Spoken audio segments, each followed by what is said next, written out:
દિલ્હીમાં આગની ઘટના બાદ હવે અમદાવાદનું ફાયર વિભાગ પણ એક્શન મોડમાં છે। ખાસ કરીને મોલ, મલ્ટીપ્લેક્સ, હોટેલ અને હોસ્પિટલમાં ડિજિટલ લોક હટાવવા માટે આદેશ આપી દેવાયા છે। ઇમરજન્સી એક્ઝિટ 24 કલાક ખુલ્લા રાખવા માટે સૂચનાઓ આપવામાં આવી છે। આગ સમયે લોકો સરળતાથી બહાર નીકળી શકે તે માટેની આ સૂચના છે। શહેરના વિવિધ એકમોમાં ફાયર વિભાગનું સરપ્રાઇઝ ચેકિંગ હાથ ધરવામાં આવ્યું છે અને આ ચેકિંગ દરમિયાન ડિજિટલ લોક જોવા મળશે તો તેમની વિરુદ્ધ કાર્યવાહી થશે। લાઇફ સેફ્ટી મેજર્સ એક્ટ 2013 જે છે એનબીસી, જીડીસીઆર, બીઆઈએસનું ટોટલી પાલન કરવું, કારણ કે કોઈ પણ બિલ્ડિંગ્સની અંદર આગ લાગે ત્યારે ભાગવાનો જે રસ્તો છે જો એ લોક થઈ જાય તો ઘણા લોકો મૃત્યુ પામે છે। એવું ના થાય, advance planning, fire prevention point of view, emergency એક્ઝિટના તમામ રસ્તાઓ એ 24/7 ઓપન હોવા જોઈએ, ભાગવાના રસ્તા ખાસ, જેથી કરીને કોઈ પણ ફાયરની ફ્લેમ, હીટ, સ્મોકમાં ત્યાંની પબ્લિક જે છે એ લોકો ઇઝીલી ઇવેક્યુએશન ભાગી શકે અને બહાર એસેમ્બલી પોઈન્ટ સુધી પહોંચી શકે। દિલ્હીની હોટલમાં અગ્નિકાંડની તપાસમાં આ મહત્વપૂર્ણ ખુલાસો થયો હતો કે ડિજિટલ લોકને કારણે લોકો બહાર નહોતા નીકળી શક્યા અને તેમને જીવ ગુમાવવાનો વારો આવ્યો હતો।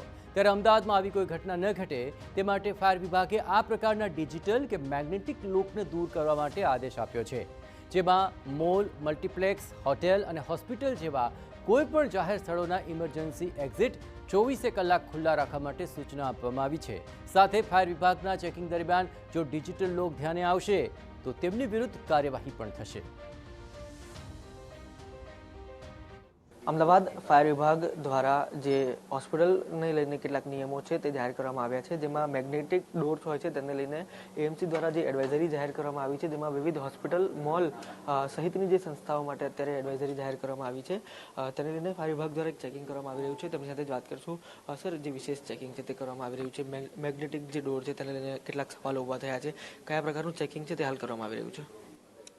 દિલ્હીમાં જે આગની ઘટના બની હતી એમાં ખાસ એવું જાણવા મળ્યું હતું કે મેગ્નેટિક ડોરના લીધે, લોક હતું એના લીધે લોકો બહાર નીકળી શક્યા નહોતા અને એવું કહેવાય છે કે 8 થી 10 માણસોએ દરવાજો નહીં ખોલવાથી એક્સપાયર થઈ ગયા હતા। તો એના માટે થઈ અમદાવાદ મ્યુનિસિપલ કમિશનર સાહેબ શ્રી દ્વારા એક જાહેરનામું બહાર પાડવામાં આવ્યું છે કે જ્યાં પણ આવા ઇલેક્ટ્રિક મેગ્નેટિકવાળા દરવાજા છે એ દરવાજાના લોક તાત્કાલિક દૂર કરાવવા, તો એની તપાસ માટે અમે આવ્યા છીએ। સાહેબે એવું બતાવ્યું કે અમારે લાઇટ જાય એટલે આપોઆપ ખુલી જાય છે। કદાચ જો એવું થતું હશે અમે રજૂઆત કરશું, નહીં તો ફરજિયાતપણે અમે નોટિસ આપી એ લોક કાઢી નાખવા માટે કહીશું। સવાલ એ જ છે કે ટેકનોલોજી જ્યારે આ પ્રકારની ચેકિંગ માટે નીકળે છે ત્યારે બધું વ્યવસ્થિત કામ કરતું હોય છે, પણ ખરેખર આગ લાગે ત્યારે આવા કિસ્સાઓમાં શું કરવું, આ વસ્તુ માન્ય છે કે કેમ? તમારી વાત સાચી છે, એના માટે અમારે થોડી વિશેષ તપાસ કરાવવી પડશે કે કદાચ હોસ્પિટલના વ્યક્તિ તો કહેશે ખુલે છે, પણ અમે બીજા એક્સપર્ટ દ્વારા પણ આ જોઈ લઈશું, ચેક કરાવી લઈશું। જો ખુલતા હશે તો બરોબર છે, નહીં તો ફરજિયાતપણે અમે એ લોકને હટાવીશું। સ્વાભાવિક રીતે જે નવા નિયમો છે તે અંતર્ગત ફાયર વિભાગ છે તે હાલ વિવિધ હોટલ અને હોસ્પિટલમાં ચેકિંગ હાલ કરી રહ્યું છે। શંકાસ્પદ વસ્તુઓ માટે અધિકારીઓની જે રાય છે તે લેવા માટે પણ આવી રહી છે। કેમેરા પર્સન નટવર પરમાર સાથે રોનક વર્મા, TV9 અમદાવાદ।